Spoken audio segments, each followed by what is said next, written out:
Hello viewers, welcome to our channel Pretpuri. 2006 সালে কোদাইকানালের গুনা ক্যাভে ঘটে যায় এক ভয়ানক ঘটনা, যে ঘটনা খুবই ভয়ানক এবং মর্মান্তিক। সেই ঘটনার উপর ভিত্তি করে মালায়ালাম ইন্ডাস্ট্রি থেকে এবছর একটি মুভি মুক্তি পায়। এই মুভিটির আইএমডিবি রেটিং রয়েছে 8.5। 11 জন বন্ধু মিলে একটি ট্রিপে যাওয়ার জন্য বেরিয়ে পড়ে। তারপর তারা ঘুরতে ঘুরতে কোদাইকানালের গুনা কেভ নামে একটি গুহায় ঢুকে পড়ে এবং সেখানে ঢোকার পর এক ভয়ঙ্কর ঘটনা ঘটে।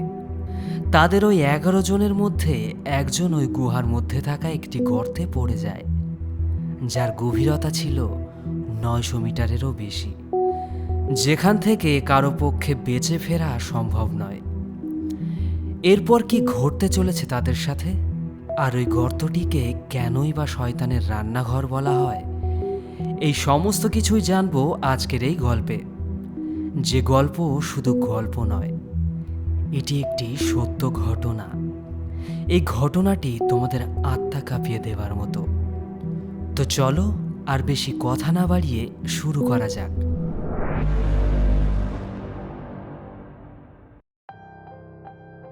গল্পের শুরুতেই একটি ড্রাইভারকে দেখানো হয়, যে খাওয়ার পর একটি খবরের কাগজে হাত মোছার সময় খবরের কাগজের একটি ছবিতে তার নজর পড়ে। ছবিটি দেখে সে একদম অবাক হয়ে যায় এবং সে হোটেলের মালিককে সেই খবরটি পড়ে শোনাতে বলে, এবং সেখানে থাকা সবাই এই খবরটি পড়ে চমকে ওঠে। তারপরেই দেখানো হয় তারা ওই ট্রিপটি ক্যান্সেল করে কেরালায় তাদের গ্রামের উদ্দেশ্যে রওনা দেয়। গ্রামে পৌঁছাতে তাদের সকাল হয়ে যায়। সকাল হতেই তাদের মধ্যে একজন চলে যায় গ্রামের চার্চে এবং বাকিরা গ্রামের সবাইকে খবর দিতে চলে যায় প্রত্যেকটি বাড়ি বাড়ি। কিন্তু কি এমন ছিল সেই খবরের কাগজে, যা দেখার পরপরই সবাই এই রকম আচরণ করছিল? সেটা জানতে গেলে আমাদের একটু অতীতে ফিরে যেতে হবে। কেরালার মঞ্জুমেল বলে একটি গ্রামের বিয়েবাড়ি দেখানো হয়। সেখানে সবাই আনন্দ ফুর্তিতে মেতেছিল। আর এখানেই ছিল মঞ্জুমেল বয়েজ নামের একটি বয়েজ গ্রুপের ছেলেরা, যারা মদ্যপ অবস্থায় বিয়েবাড়িতে নাচানাচি করছিল। তখনই প্রসাদ নামে একটি ছেলে সেখানে পৌঁছায় এবং সেখানে সুধী নামে একটি ছেলের সঙ্গে তার দেখা হয়। আসলে তারা ক্লাসমেট ছিল, অনেকদিন পর তাদের দেখা হয়েছে। তাদের মধ্যে কথা হতে হতে সুধীর জানতে পারে প্রসাদ এখন একজন গাড়ির ড্রাইভার। সুধী বলে, তাহলে তো তোর গাড়ি নিয়ে একটা ট্রিপে যাওয়া যেতে পারে। প্রসাদও এক কথায় রাজি হয়ে যায় এবং সুধীকে তার একটি কার্ড দিয়ে বলে কোনো ট্রিপ প্ল্যান করলে তাকে যেন জানানো হয়। এরপর সেখানে আনন্দ করতে করতে মঞ্জুমেল বয়েজের সাথে আরেকটি গ্রুপের ঝামেলা বেঁধে যায়। ঝামেলা যখন প্রায় হাতাহাতিতে পৌঁছাবে, সেই সময় সুভাষ নামের একটি ছেলে বলে, তাহলে এখানে একটি ম্যাচ হয়ে যাক। এর পরপরই দেখা যায় পুরো বিয়ে বাড়িটায় ম্যাচের দর্শকে বদলে যায়। কিন্তু এখানে মঞ্জুমেল বয়েজ খুব খারাপভাবে হেরে যায়। তাই জন্যে মঞ্জুমেল বয়েজ গ্রুপের সিনিয়র কুট্টান নামে একজনের লজ্জায় মাথা নিচু হয়ে যায়। এর পরের দিন কৃষ্ণা নামের একটি ছেলেকে দেখানো হয়, যে কাজ শেষ করে ফিরছিল। ঠিক তখনই পাশের স্টুডিও থেকে একজন মহিলা এসে তার হাতে একটি ফটো অ্যালবামের প্যাকেট দেয়। এই অ্যালবামটি ছিল তাদেরই বিরোধী পক্ষের, মানে গতকাল রাতে যাদের সাথে ঝামেলা হয়েছিল। এরপর কৃষ্ণা সেই অ্যালবামটি নিয়ে তাদের ক্লাবে আসে। তখন ওই ছবিগুলো দেখে সবাই খুব রেগে যায়, কারণ তারা অনেক ঘুরতে যায় কিন্তু তাদের মতো ছবি তোলে না। তাই তারা ঠিক করে তারাও কোথাও ঘুরতে যাবে এবং অনেক ছবি তুলবে। প্রথমে তারা ঠিক করে গোয়া ঘুরতে যাবে, কিন্তু গোয়া অনেক দূর এবং খরচা সাপেক্ষ বলে তারা সেটিকে ক্যান্সেল করে। এরপর অনেক জায়গা ঠিক করার পর তারা সেগুলোকে আবার ক্যান্সেল করে শেষবেশ তারা ঠিক করে কোদাইকানালে ঘুরতে যাবে। তাই সুধী প্রসাদকে ফোন করে এবং প্রসাদ জানায় এখন উৎসবের সময়, তাই জন্যে ট্রাভেলার গাড়ি পাবো না। একটা ছোট গাড়ি হতে পারে যাতে মাত্র 9 জন যাওয়া যাবে। এটা শুনে তারা চিন্তা করতে থাকে কাকে ছেড়ে কাকে নিয়ে যাবে।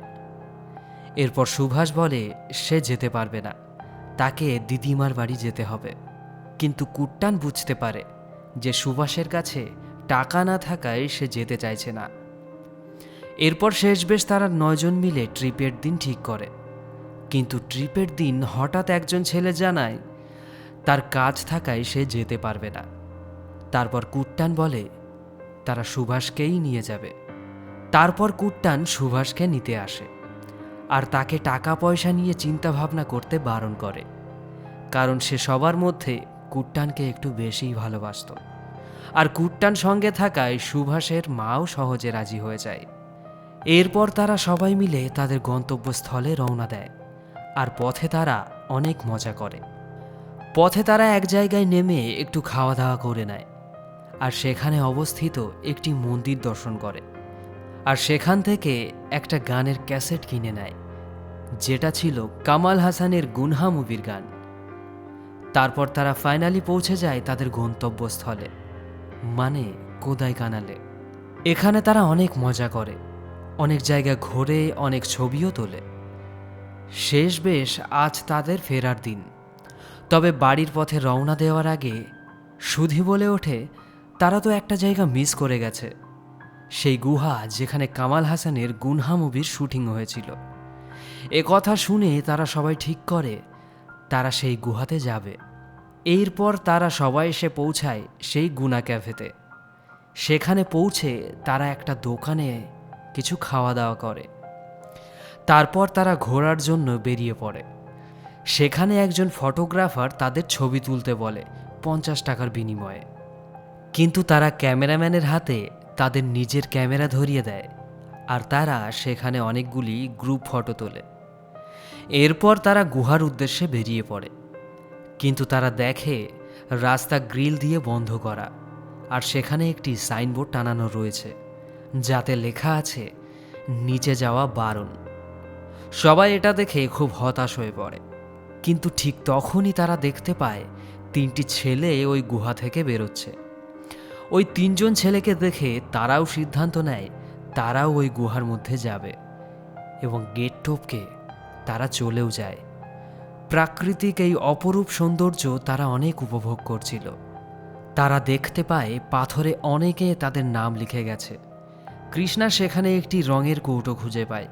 তারাও ঠিক করে ওই পাথরে তারা মঞ্জুমেল বয়েজ লিখবে।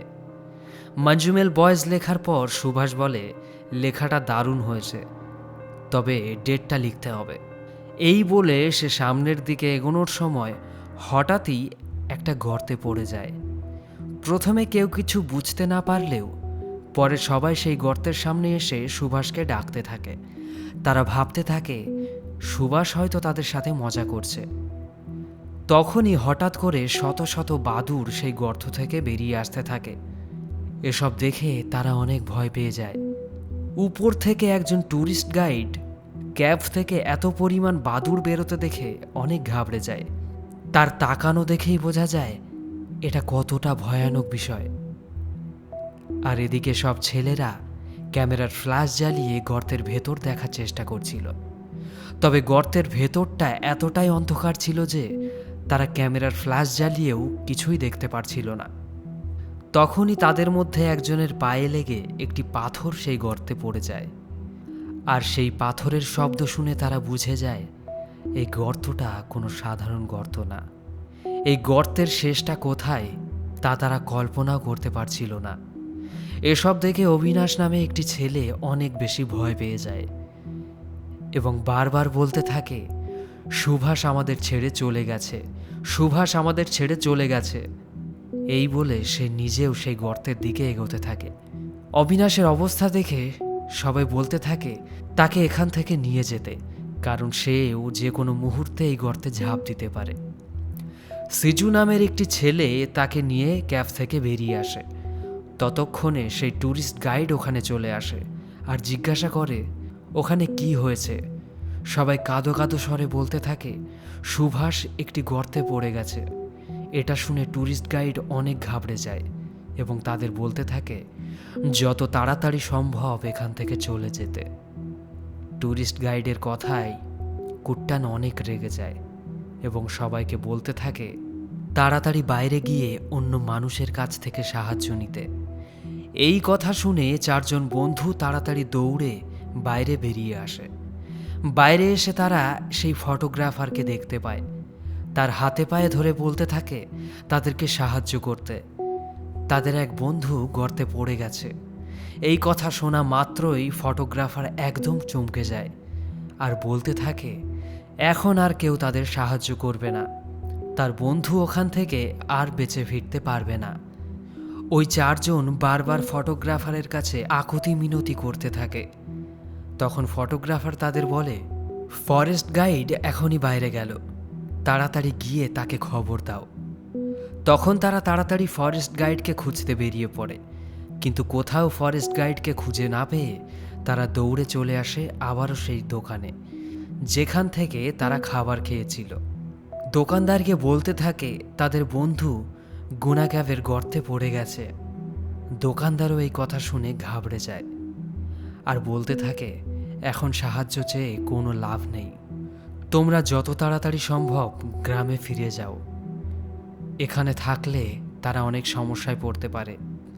কিন্তু তারা তাদের বন্ধু ছেড়ে কি করে যাবে, তাই তারা সাহায্যের জন্য বারবার তার কাছে অনুরোধ করতে থাকে। তখন ওই দোকানদারের মেয়ে তাদেরকে বলে যত তাড়াতাড়ি সম্ভব পুলিশ স্টেশনে যেতে। অনিল নামের ছেলেটি সেখানেই থেকে যায় আর বাকি তিনজন তাড়াতাড়ি দৌড়ে চলে যায় গাড়ির কাছে। তারা প্রসাদকে বলতে থাকে তাড়াতাড়ি পুলিশ স্টেশনে যেতে হবে, সুভাষ গর্তে পড়ে গেছে। তারা গাড়ি নিয়ে সাথে সাথেই বেরিয়ে পড়ে পুলিশ স্টেশনের উদ্দেশ্যে। আর অনিল তাড়াতাড়ি করে ওই দোকানদারকে সঙ্গে নিয়ে গুনা ক্যাভের মধ্যে যেতে থাকে। আর সিজু ও অনিমেষকে বাইরে বসিয়ে আবারও সে গুহার মধ্যে চলে আসে। ওই দোকানদার গুহার মধ্যে এসে প্রথমেই সবাইকে গর্তের পাশ থেকে সরে যেতে বলে, সাথে বলে তোমরা সবাই এই গুহাকে যেমন ভাবছো আসলে এটা তেমন নয়, খুবই ভয়ানক এই গুহা। দেখতে দেখতে আকাশে ছেয়ে আসে ঘন কালো মেঘ, পুরো জায়গাটাকে অন্ধকার গ্রাস করে নেয়। সাথে সাথেই শুরু হয় মুষলধারায় বৃষ্টি। এই বৃষ্টির মাঝে পাহাড়ের রাস্তায় গাড়ি চালিয়ে প্রসাদরা এসে পৌঁছায় পুলিশ স্টেশনে। তড়িঘড়ি করে তারা পুলিশকে বলে স্যার আমাদের সাহায্য করুন, আমাদের বন্ধু গুনা ক্যাভের গর্তে পড়ে গেছে। এই গুনা ক্যাভের নাম শুনে পুলিশ একদমই চমকে যায়। যে পুলিশটা তাদের কথা শুনতে চাইছিল না সেও চেয়ার ছেড়ে উঠে আসে তাদের কাছে, তাদেরকে বকতে শুরু করে কেন তারা সেখানে গিয়েছিল। তারপর সেই পুলিশ অফিসার চলে যায় থানার বড়বাবুকে এই কথা জানাতে। সেখানে থাকা অন্য পুলিশ তাদেরকে বোঝাতে থাকে তোমরা ওখানে কেন গেছিলে, সাইনবোর্ডে তো লেখাই ছিল ভেতরে প্রবেশ করা নিষেধ, তোমাদের বন্ধু যেখানে পড়েছে সেখান থেকে আর বেঁচে ফিরবে না। ছেলেগুলো পুলিশের হাতে পায়ে ধরতে থাকে সাহায্যের জন্য। তখন সেই পুলিশ বলে আমার পায়ে পড়ে কোনো লাভ নেই, তোমাদের বন্ধু ওখান থেকে জীবিত ফিরতে পারবে না। জানো ওই গুহার আসল রহস্য? এরপরই পুলিশ তাদেরকে গুহাতে সেই দোকানদার, বাকি ছেলেদেরকে এবং সেই ট্যুরিস্ট গাইড অবিনাশকে তারা সবাই মিলে বলতে থাকে ওই গুহার ইতিহাস। এই গুহার আসল নাম হলো ডেভিলস কিচেন, অর্থাৎ শয়তানের রান্নাঘর। এই নাম রেখেছিল ইংরেজরা। তারা শুধু শুধু এই নাম রাখেনি, এর পেছনে রয়েছে অনেক কারণ। কামাল হাসানের গুনহা সিনেমার শুটিং এখানে হওয়ার পর থেকে এই গুহার নাম হয়েছে গুনা ক্যাভে। স্বাধীনতার পর থেকে এখনো পর্যন্ত 13 জন এই গর্তে পড়ে গেছে, তারা আর বেঁচে ফিরে আসতে পারেনি। বেঁচে ফিরে আসা তো দূরের কথা, এমনকি তাদের লাশটাও পর্যন্ত পাওয়া যায়নি। এই গর্ত 900 মিটারেরও বেশি গভীর। কোদাইকানালের সব থেকে উঁচু পাহাড়ের উচ্চতা যতটা, এই গর্তের গভীরতা তার থেকেও অনেক বেশি। যেখানে না পৌঁছাতে পারে কোনো আলো, না পৌঁছাতে পারে কোনো বাতাস। আজ থেকে প্রায় 10 বছর আগে এই গর্তে শেষ একজন পড়েছিল। সে ছিল সেন্ট্রাল মিনিস্টারের ভাইপো। দেশের অনেক বড় বড় রেস্কিউ ফোর্স এনেছিল তাকে উদ্ধার করার জন্য, কিন্তু তারা সকলেই ব্যর্থ হয়। এমনকি তারা 15 লাখ টাকা পর্যন্ত পুরস্কার ঘোষণা করেছিল কেউ যদি তার একটা হাড় পর্যন্ত এনে দিতে পারে তার শেষ কাজের জন্যে। এই গ্রামের সবাই টাকার জন্য সব কিছু করতে পারে, তবে কেউ ওই গর্তে যাওয়ার সাহস পায়নি, কারণ তারা সবাই জানে ওই গর্ত কতটা ভয়ঙ্কর। সে তো একজন সেন্ট্রাল মিনিস্টারের ভাইপো ছিল, আর তোমরা কেরালা থেকে আসা সাধারণ কিছু ট্যুরিস্ট। তোমরা কি করে তোমার বন্ধুকে বাঁচাবে?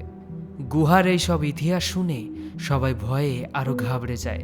তারা আরো বেশি দুশ্চিন্তা করতে থাকে তাদের বন্ধু সুভাষের জন্যে। এদিকে থানার বড়বাবু সবটা শুনে তাদেরকেই মারতে থাকে, এই বলে তারা হয়তো তাদের বন্ধুকে ইচ্ছে করে ওই গর্তে ফেলে দিয়েছে। প্রসাদরা পুলিশকে অনেক বোঝানোর চেষ্টা করে, কিন্তু পুলিশ তাদের কোনো কথাই শোনে না। এই গুনাক্যাভ নাম শোনার পর থেকেই পুলিশের মধ্যে যেন একটা অন্যরকম ভয় কাজ করছে। এদিকে বৃষ্টির সমস্ত জল গিয়ে পড়তে থাকে ওই গর্তের মধ্যে। এভাবেই চলতে থাকলে ওই গর্ত জলে ভরে যাবে, এই ভেবে কুট্টান সেই জল আটকানোর চেষ্টা করতে থাকে। তার দেখা দেখি বাকিরা সবাই সেই জল আটকানোর চেষ্টা করতে থাকে। এর মধ্যে সেই ফটোগ্রাফার ফরেস্ট গার্ডকে নিয়ে ওই গুহার মধ্যে উপস্থিত হয়।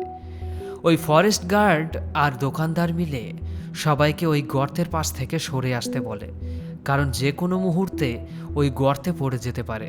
কিন্তু মৃত্যুকে ভয় পেয়ে মঞ্জুমেল বয়েজ তাদের বন্ধু সুভাষের কথা ভুলে যাবে এমন বন্ধু তারা নয়। তারা সবাই মিলে জলের মধ্যে শুয়ে পড়ে, যাতে সেই জল কোনোভাবে গর্তের মধ্যে প্রবেশ না করতে পারে। তখনই আমাদের অতীতের কিছু ঘটনা দেখানো হয়। এই মঞ্জুমেল বয়েজ লুকোচুরি খেলছিল। সবাইকে তারা খুঁজে পেলেও সুভাষকে কেউ খুঁজে পায় না। সুভাষ একা একটি তেলের ড্রামের মধ্যে লুকিয়েছিল। একা থাকায় এমনকি সে নিজেও ভয় পাচ্ছিল। ভয় পেয়ে সে নিজেকে একটি জঙ্গলের মধ্যে কল্পনা করছিল। ছোটবেলা থেকেই যেন এক অজানা ভয় সুভাষকে তাড়া করে বেড়ায়। এদিকে অনেকটা সময় পার হয়ে গেলে থানার ওই বড়বাবু থানার অন্য একজন অফিসারকে বলে ছেলেগুলোর সাথে ওই গুহায় গিয়ে দেখতে ওখানে কি ঘটেছে, কারণ সাধারণ মানুষ ও সাংবাদিক যদি জানতে পারে পুলিশ কিছুই করেনি তাহলে অনেক ঝামেলার সৃষ্টি হবে। যাওয়ার পথে দড়ি ও টর্চ কিনে নিয়ে যেতে বলে। প্রসাদরা পুলিশ অফিসারকে নিয়ে ওই গুহার উদ্দেশ্যে রওনা দেয়, কিন্তু ওই পুলিশ অফিসারের যেন সুভাষকে বাঁচানোর কোনো ইচ্ছেই নেই। দড়ি টর্চ কেনার জায়গায় সেই পুলিশ অফিসার সবার প্রথমে এসে দাঁড়ায় একটি ওয়াইন শপের সামনে। সে প্রসাদকে বলে তার জন্য মদ, গ্লাস ও বাদাম এইসব কিনে নিয়ে আসতে। এই পুলিশ অফিসার ধরেই নিয়েছিল সুভাষ আর বেঁচে নেই, আর তাকে ওই গর্ত থেকে বার করা কোনোভাবে সম্ভব না।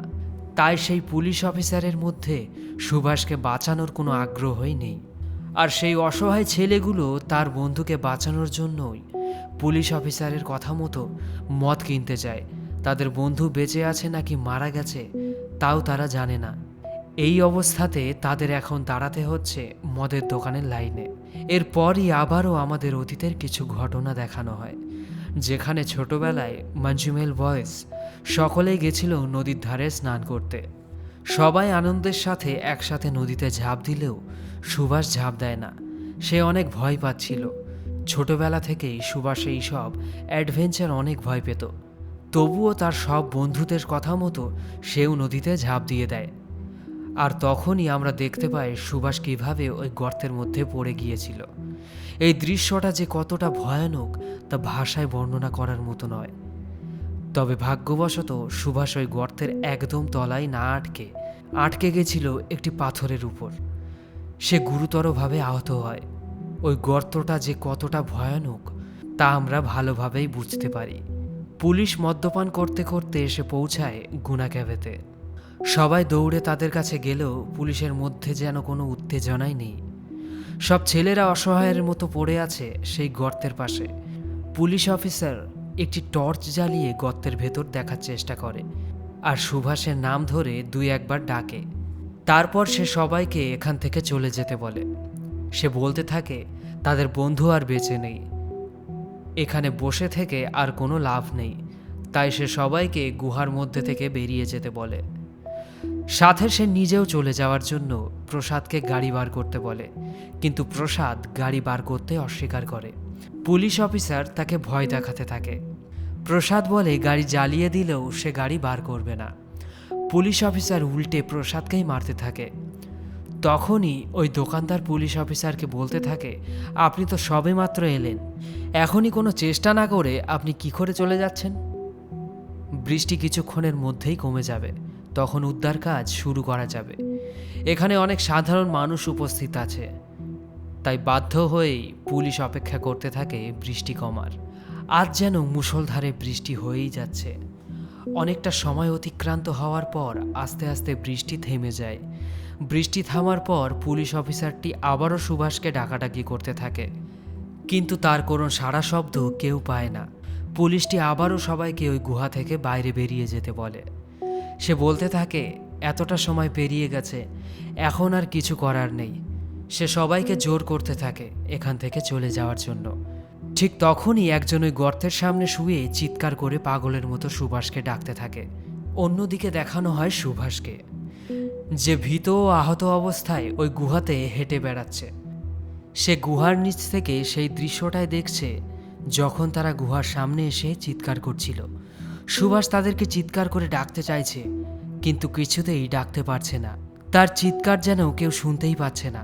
আসলে সুভাষ এই সব কিছু হ্যালুসিনেট করছিল। সে তো প্রায় মৃত অবস্থায় আটকে আছে ওই গর্তের মধ্যে এক পাথরের ওপর, যার হাত পা নাড়ানোর বিন্দুমাত্র শক্তি অবশিষ্ট ছিল না। সে তার সমস্ত শক্তি একত্রিত করে সেখান থেকে আর্তনাদ করতে থাকে। তার সেই আর্তনাদের শব্দ শুনতে পায় গর্তের সামনে থাকা তার সব বন্ধুরা। তার সব বন্ধুরা তাকে বারবার ডাকতে থাকে। সুভাষ কোনো কথা বলতে পারে না। সে তার সমস্ত শক্তি দিয়ে আর্তনাদ করতে থাকে। এবার গুহার মধ্যে থাকা সবাই তার সেই আর্তনাদ শুনতে পায়। সুভাষের সেই আর্তনাদ শুনে সবাই অবাক হয়ে যায়, কারণ কেউই বিশ্বাস করতে পারছিল না যে ওই ডেভিলস কিচেনে কেউ পড়ে যাওয়ার পর আর বেঁচে থাকতে পারে। এরপর রেস্কিউ টিমকে খবর দেয়া হয়। অনেকটা সময় অতিক্রান্ত হয়ে যাওয়ার পর সেখানে আসে ফরেস্ট অফিসার এবং রেস্কিউ টিম। এরপর সুভাষকে উদ্ধার করার জন্য রেস্কিউ টিম ওই গর্তের মধ্যে দড়ি ফেলতে শুরু করে, কিন্তু অনেকটা সময় অতিক্রান্ত হয়ে যাওয়ার পরেও কেউ সুভাষকে উদ্ধার করতে ওই গর্তের মধ্যে নামেনি। এটা দেখার পর ছেলেরা আর চুপ করে বসে থাকতে পারে না। সিজু অফিসারদের এসে বলে, স্যার, অনেকটা সময় অতিক্রান্ত হয়ে গেছে, নিচে সুভাষের জীবন চলে যেতে পারে, তাড়াতাড়ি কাউকে নিচে পাঠান। তখন অফিসাররা সিজুর উপরেই রেগে যায় এবং তাকে বলতে থাকে, আমাদের কাজ শেখাতে হবে না, আমরা আমাদের কাজ জানি। তখনই ওই ফটোগ্রাফার ওখানে চলে আসে আর বলতে থাকে, এই গর্তটা আর 5টা সাধারণ গর্তের মতো সোজা নয়, এখানে দড়ি ফেলে কোনো লাভ হবে না, আর নিচে প্রচণ্ড ঠান্ডা, বেশিক্ষণ থাকলে ছেলেটার জীবনও চলে যেতে পারে। এই সকল কথা শুনে রেস্কিউ অফিসার একজনকে নিচে যাওয়ার আদেশ দেয়, কিন্তু কোনো কর্মী নিচে যাওয়ার জন্য রাজি না। সবাই নিজের জীবন ও পরিবারের কথা ভেবে পিছিয়ে আসতে থাকে। এমনকি যে ব্যক্তি সুইসাইড পয়েন্ট থেকে ডেড বডি তোলে সেও পর্যন্ত ওই গর্তে নামতে রাজি হয়নি। ঠিক তখনই আমাদের অতীতের আরেকটি ঘটনা দেখানো হয়। মঞ্জুমেল বয়েজ সেদিন নদীতে স্নান সেরে ডাঙায় ওঠার সময় খেয়াল করে তাদের মধ্যে একজন নিখোঁজ। তখন সবাই কি করবে বুঝতে পারছিল না। কুট্টান কোনো কিছু না ভেবে আবারও নদীতে ঝাঁপ দেয়। জলের মধ্যে সাঁতার কেটে খুঁজতে থাকে তাদের হারিয়ে যাওয়া সেই বন্ধুকে। এরপর নদীতে ডুবতে থাকা তাদের সেই বন্ধুকে বাঁচিয়ে ডাঙায় তুলে আনে। কুট্টান ছোটবেলাতেও বন্ধুর জীবন বাঁচাতে পিছুপা হয়নি, আর আজও সে পিছুপা হবে না। তাই সে অফিসারদের কাছে এসে বলে, কেউ নিচে যেতে রাজি না হলেও সে নিজে যাবে।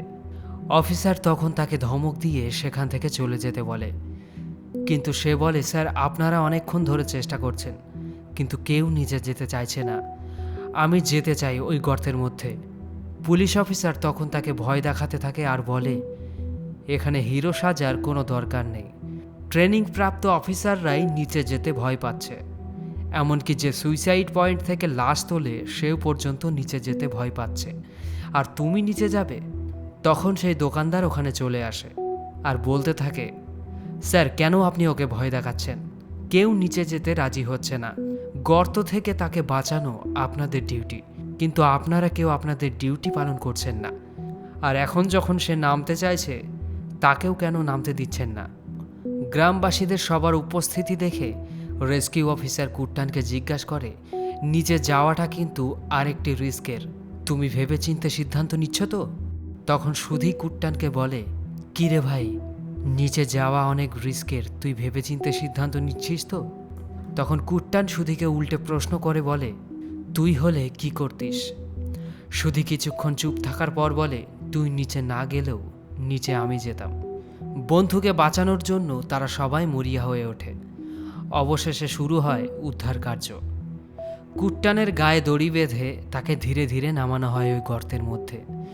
গর্তের মধ্যে প্রবেশ করার পরপরই কুট্টান বুঝতে পারে এই গর্ত কোনো সাধারণ গর্ত নয়। এর রাস্তা খুবই সরু এবং রাস্তায় রয়েছে অনেক বাধা। পাথরের এই গুহায় মানুষ যাওয়ার জন্য খুব কম জায়গায় রয়েছে। তাহলে সুভাষের কতটাই না কষ্ট হয়েছে ওই গুহার মধ্য দিয়ে পড়ার সময়। এটাও কুট্টান বুঝতে পারে, গর্তটা এতটাই আবদ্ধ অন্ধকার ছিল যে আমাদের দেখেই আত্মা কেঁপে উঠেছে। আর সুভাষ তো ছোটবেলা থেকেই অনেক ভীতু ছিল। এই গর্তের ভেতর তার প্রত্যেকটা সেকেন্ড ঠিক কিভাবে কেটেছে তা আমাদের সবার ধারণার অনেক বাইরে। অনেক কষ্ট করে কুট্টান ধীরে ধীরে ওই গর্তের নিচে যেতে থাকে। তবে হঠাৎই দড়ি শেষ হয়ে যায়। কুট্টান তাদেরকে আরও দড়ি ছাড়তে বলে, কিন্তু সে জানতে পারে দড়ি শেষ হয়ে গেছে। তখন সে আরও দড়ি জোড়া দিতে বলে, কিন্তু ফরেস্ট অফিসার এটা করতে রাজি হয় না, কারণ অলরেডি কুট্টান 125 ফিটের বেশি নিচে নেমে গেছে। এর থেকে বেশি নিচে নামলে কুট্টানেরও জীবন ঝুঁকিতে পড়বে। নিচে বাতাস কম রয়েছে, শ্বাসকষ্টও তার মৃত্যুর কারণ হতে পারে। এ কথা শোনার পর বাকি বন্ধুরা আরও বেশি ঘাবড়ে যায়।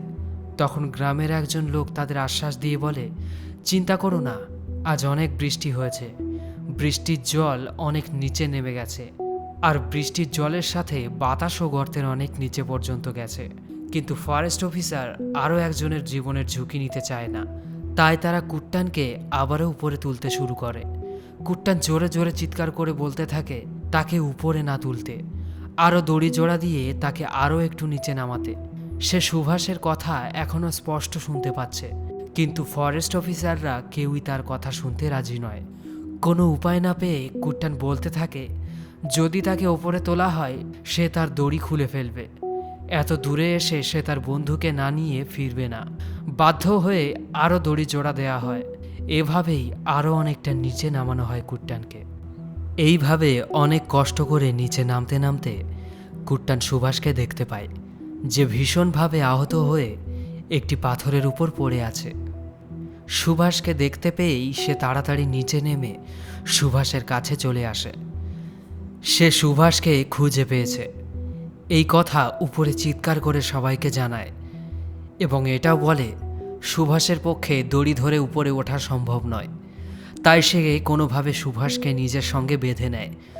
সুভাষকে বাঁধার সময় হঠাৎই সুভাষ কুট্টানের গলা চেপে ধরে বলে, কে তুমি, আর এখানে কেন এসেছো? আসলে সুভাষ এতটা উপর থেকে নিচে পড়ে এবং এতটা সময় এখানে আটকে থেকে অনেকটা ট্রমাটাইজ হয়ে গেছে।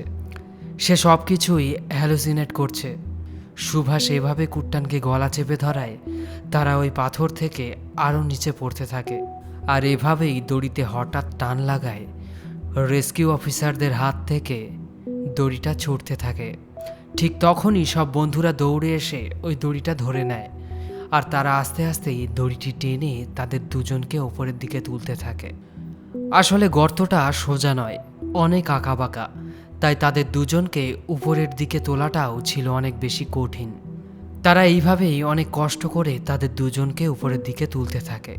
কিন্তু হঠাৎই দড়িটা একটা পাথরের খাঁজে আটকে যায়, আর সেখানে পাথরের মাঝে জায়গাটা এতটাই সরু ছিল দুজনের পক্ষে একসাথে ওখান থেকে বেরোনো সম্ভব ছিল না। ছেলেরা আরও জোরে জোরে দড়িটি টানতে থাকে। তাদের এই জোরে জোরে দড়ি টানায় কোনো উপকার তো হচ্ছিল না, বরং কুট্টান বারবার পাথরে ধাক্কা খাচ্ছিল। এইরকম অবস্থায় তারা কি করবে কিছুই বুঝতে পারছিল না।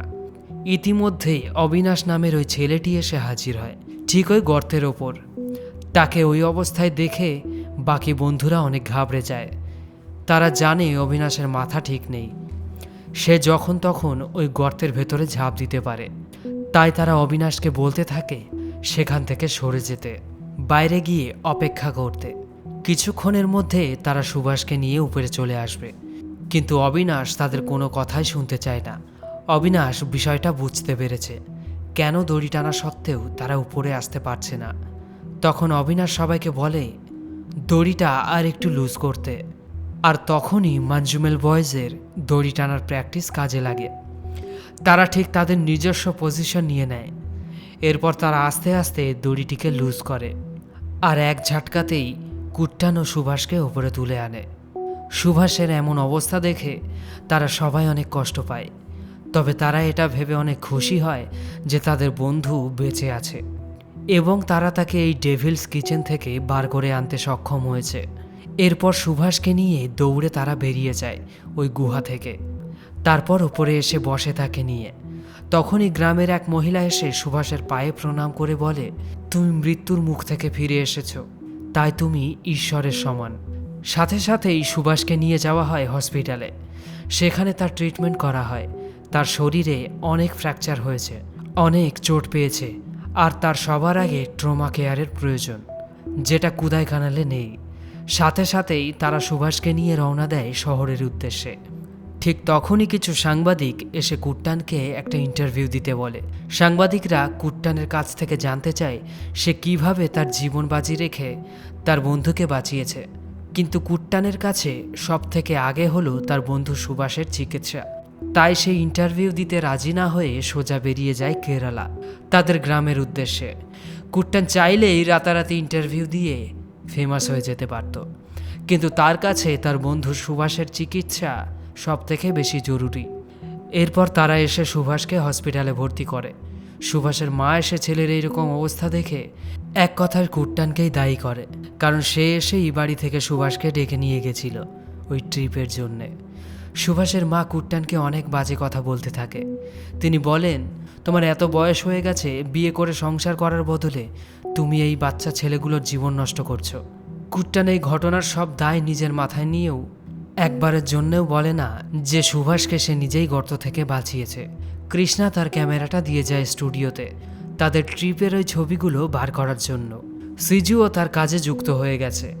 এভাবেই একে একে সবাই তাদের স্বাভাবিক জীবনে ফিরে গেছে। কিন্তু সুভাষ, সে কি এখনো ফিরতে পেরেছে তার স্বাভাবিক জীবনে? না, সে হাসপাতাল থেকে কিছুটা সুস্থ হয়ে বাড়িতে ফিরলেও সে কিন্তু সুস্থ নয়। সেই গুহার দৃশ্য যেন তাকে সবসময় তাড়া করে বেড়ায়। চোখ বন্ধ করলেই সে ভয়ানক ডেভিলস কিচেনের দৃশ্য তার চোখের সামনে ফুটে ওঠে। সে কোনোভাবেই তার স্বাভাবিক জীবনে ফিরতে পারবে না। সে রাতের ঘুমের মধ্যে চিৎকার করে ওঠে। তার মা এখনও তাকে পাহারা দেয়। এভাবেই ধীরে ধীরে দিন কাটতে থাকে। সব বন্ধুরা এবার আসে সুভাষের বাড়ি।